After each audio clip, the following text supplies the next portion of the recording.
A ver, hablar hoy de un tema que parece viejo, pero hay que estar actualizado todo el tiempo porque las mismas noticias nos dan cuenta de que es un tema absolutamente actual y sobre el cual no terminamos, me parece, de involucrarnos del todo.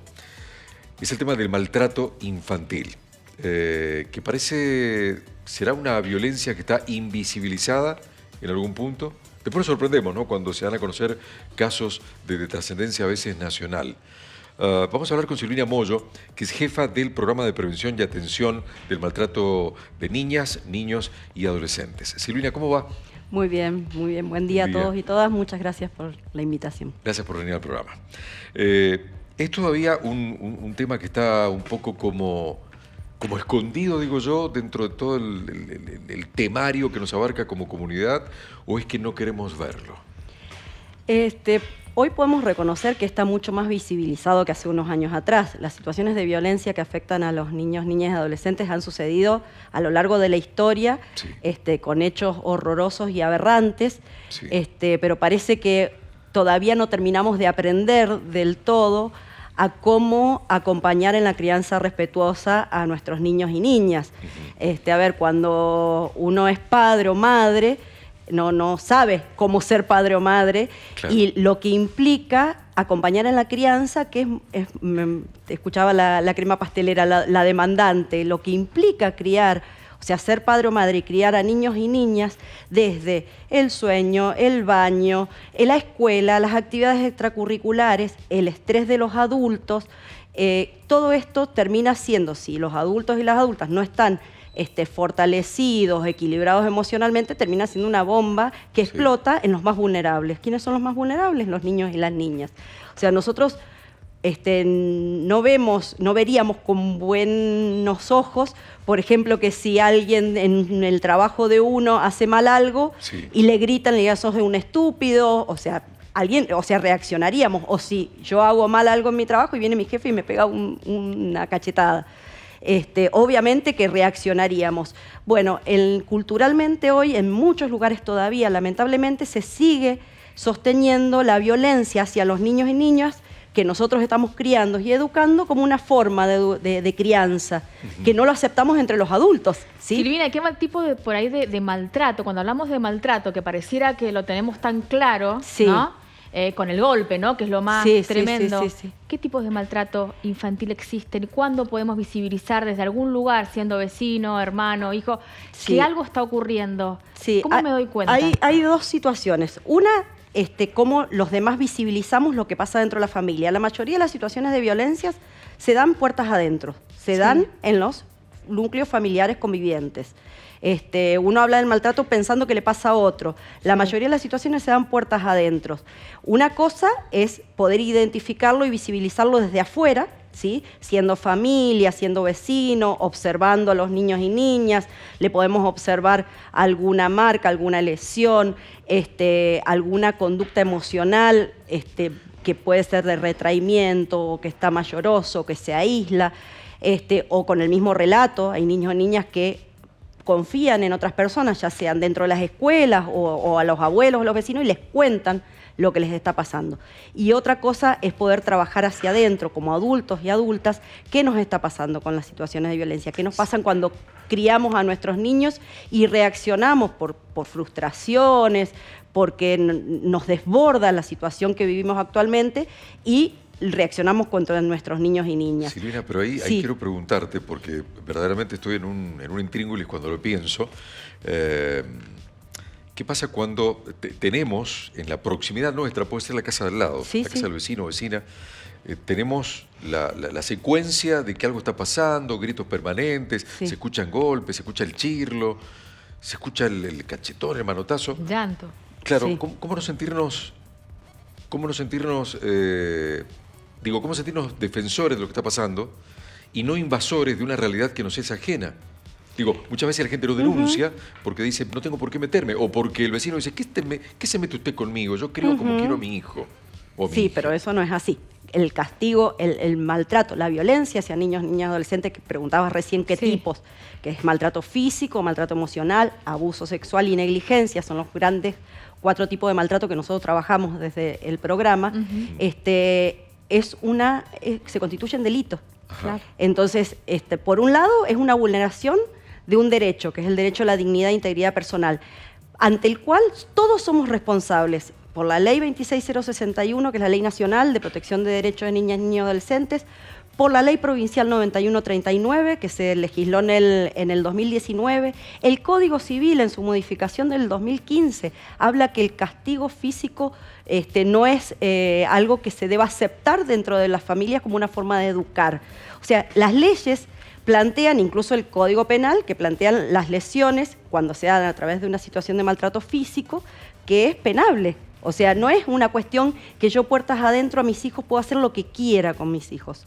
O sea, yo para educarlos tengo que educarlos de una forma respetuosa, ¿sí? Amorosa. Porque si yo me excedo y provoco un delito y le pego y le genero una lesión, o en las situaciones de abuso sexual, que es un delito contra la integridad sexual, es penado por la ley. Y ahora, yo tengo la obligación, o sea, hay herramientas institucionalmente para dar cuenta de la situación a los lugares de protección de derechos y para hacer la denuncia en fiscalía.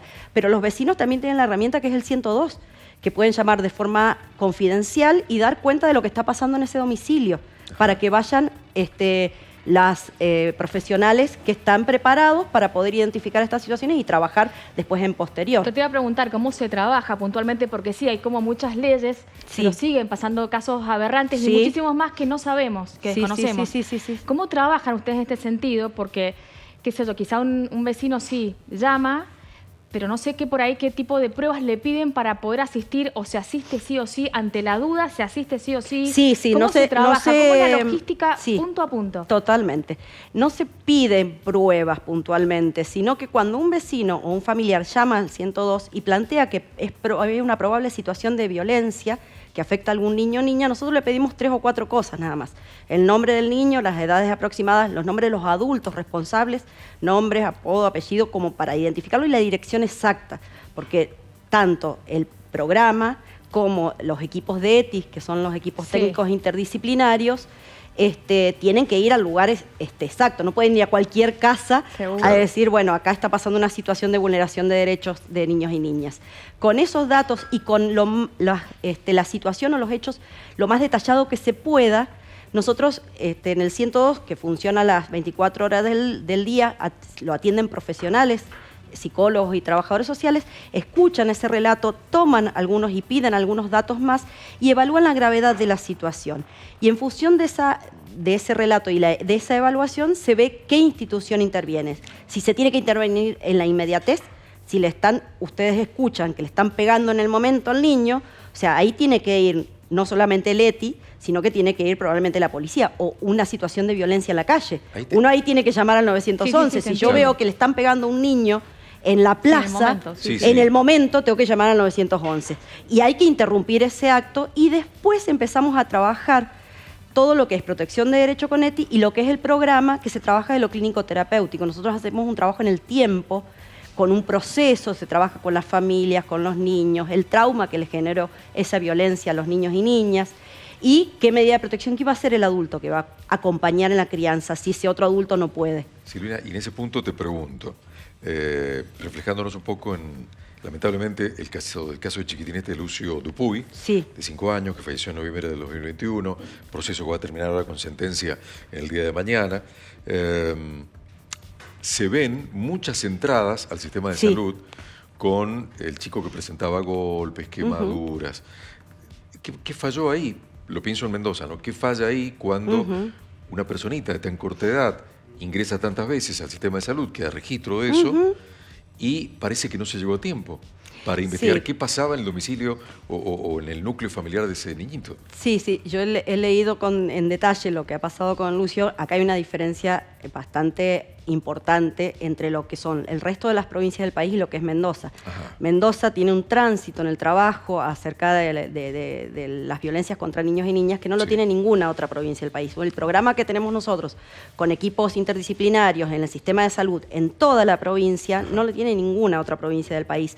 El sistema de protección de derecho de ETI, nosotros trabajamos en conjunto con ellos todo el tiempo y aparte trabajamos en la capacitación de los profesionales que están en las guardias de los hospitales y los pediatras que trabajan en centros de salud, en control de niños sanos. Se trabaja con las escuelas. O sea, hay todo un trabajo no solamente desde la atención de los niños y niñas, que hacemos atención interdisciplinaria cuando sufrieron una situación de violencia, y ahí desde lo terapéutico, sino también desde la capacitación y la detección precoz de estas situaciones para que podamos llegar a lo antes posible.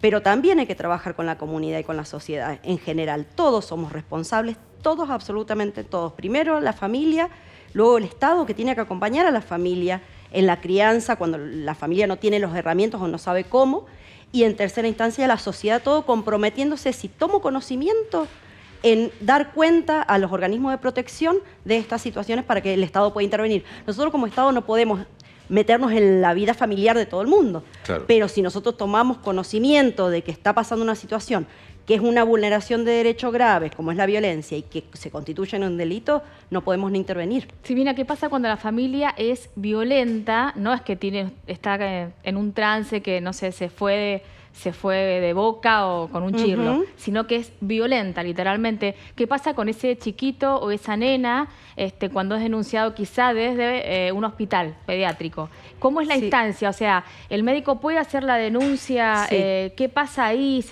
¿Qué pruebas se toma? ¿Dónde va ese niño? Porque todos nos preguntamos eso, ¿no? Porque yo entiendo lo que vos explicás, pero a veces ese proceso no sucede así, viste, como tan prolijamente, ni tampoco el seguimiento, porque hay casos puntuales diferentes. Sí, no es sencillo, obviamente, porque por eso te pregunto.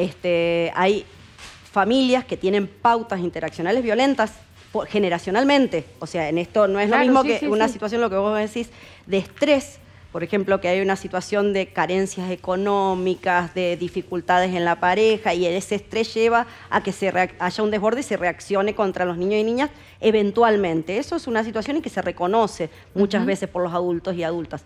El tema es cuando ya la forma de crianza es violenta, la forma se considera cultural y socialmente, que es la forma de educar a los niños. La letra con sangre entra, bueno, muchos dichos, un chirlo a tiempo le salva la vida, y cosas así. Es mucho más difícil el trabajar, y lo primero, obviamente, que si nosotros tomamos conocimiento, hay que dar cuenta en cualquier ámbito. Hay que dar cuenta a los ámbitos de protección. Si se identifica en un hospital, inmediatamente, si no hay adulto protector, supónganse en una familia, el violento es el progenitor, y la progenitora no reacciona ante la violencia del progenitor, no hay una adulta responsable que pueda proteger a ese niño. Ahí el pediatra puede hacer la denuncia. O sea, de todas maneras, el pediatra el médico que está. La comunicación a ETI, que es quien evalúa quién va a cuidar, quién es el adulto que va a proteger a estos niños y niñas. En el caso de que se agoten todas las instancias y no hay adultos o adultas en la red familiar y comunitaria, terminan tomándose una medida excepcional y van a un hogar, un hogar del Estado. Ahora, si se identifica una red familiar o algún otro adulto o adulta que pueda cuidar, ahí se toman una medida para que los niños sigan conviviendo en un ámbito familiar, que por ahí no es el conviviente directo, pero es otro que puede proteger derechos. Y nosotros intervenimos luego para trabajar todo lo terapéutico, porque imagínense el impacto de ese niño o niña que ha sido violentado por las propias personas que lo tenían que cuidar y acompañar. Me quedo o nos quedamos con estos dos grandes apuntes, ¿no? Que el maltrato infantil, en el maltrato infantil, denunciar nos hace cómplices, y que la violencia para educar podría ser el primer signo para denunciar, justamente, ¿no? Gracias, Silvina Moyo. Gracias a por ustedes. esta presencia, gracias.